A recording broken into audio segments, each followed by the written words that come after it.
Under the previous order,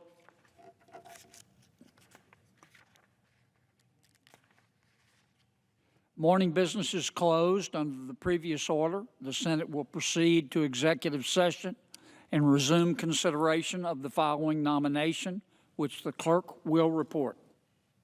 Nomination, the Judiciary, Britt Cagle Grant of Georgia to be United States Circuit Judge for the 11th Circuit. President. Senator from Oregon. Mr. President, the Senate is approaching the end of the debate on a significant piece of spending legislation that includes funding for the Internal Revenue Service. That is why I've come to the floor this morning to discuss one of my amendments to this legislation, which is based on a bill that I have authored entitled the Presidential Tax Transparency Act. It is long past time for the President's tax returns to be released to the American people. This President has, in effect, thrown in the trash can a bipartisan 40-year pro-transparency tradition by refusing to release his tax returns in the course of the 2016 election. This was a tradition accepted by all liberals, conservatives across the political spectrum that dates back to the post-Watergate era. The President ended it for reasons as flimsy as you can get. A made-up story about the President's claim that you can't release your returns in the course of an audit.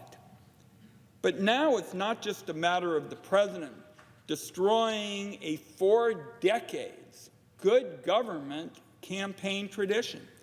Week after week, month after month, there are more questions that swirl about with respect to financial ties that might skew the President's decision-making, about new foreign deals the Trump organization continues to strike, violating the promises the President made to the American people, about foreign cash coming into his properties here in the United States, about the astronomical amount of cash taxpayers spend to fund the President's many visits to Trump-branded properties, essentially forcing the American people to finance Trump resort ad campaigns.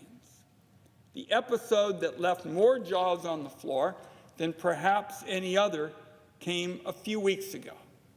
That's when the President traveled through Europe for what should have been routine meetings with our long-standing allies.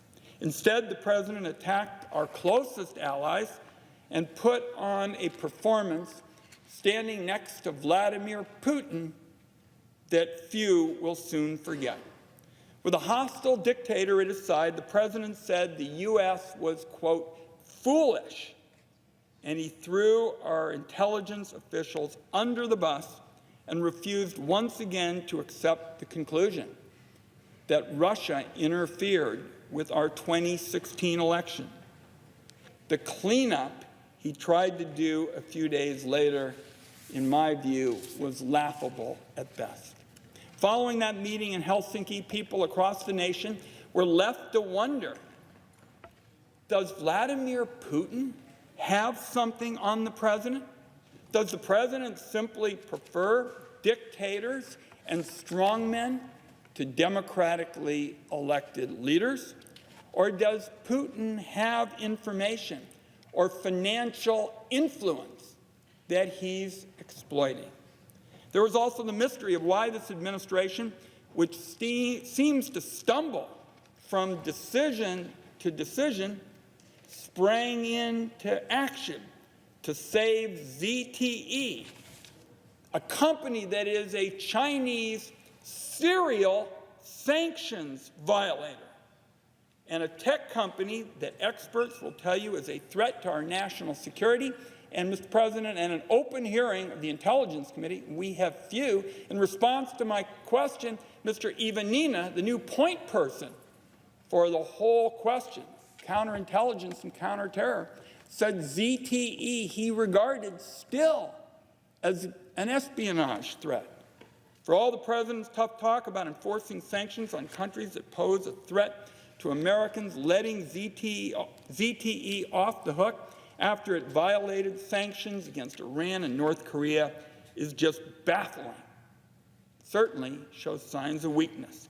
And the timing raised eyebrows as the ZTE deal came right after the Trump family secured valuable trademarks, and a Trump project in Indonesia got a $500 million loan from a Chinese state-owned company. These looming questions are yet another reason why the American people should not be asked to wait any longer to have a chance to see what every other president has offered in the last 4 decades. That is his tax returns. The American people deserve to see those returns and see if some of the sort of almost impossible to explain presidential judgments over the last few weeks are due to what may be in those returns. So let's be clear. The financial ties between the president, the Trump Organization, and Russia could be well hidden deep within the Trump web of business entities. Releasing the tax returns at least is a start with respect to accountability and transparency in the long-held tradition presidents have followed. Unfortunately, for the interests of the American people, debate on the legislation before us now has been cut off. That means that my amendment, which would call for the disclosure of these tax returns and transparency and accountability, just as we've seen decade after decade, will not get a vote. But I intend to keep calling this legislation up for a full debate. I simply believe this issue is too important to ignore. There's a reason why we've had this tradition for 4 decades. This is, Mr. President, this is the lowest ethical bar for a president. It's not a high one, it's the lowest ethical bar, and it's not being followed. Members on both sides ought to be interested in protecting good government, pro-transparency traditions that stretch back decades. Mr. President, what a lot of people wondered is, why is legislation necessary here? And I held off for months in 2016, even talking about requiring this by legislation. I just hoped that then candidate Trump would do voluntarily what everybody else has done for 4 decades. But when it was clear he wouldn't, I said, I don't know of any other path to get the transparency and accountability the American people deserve other than through legislation like this.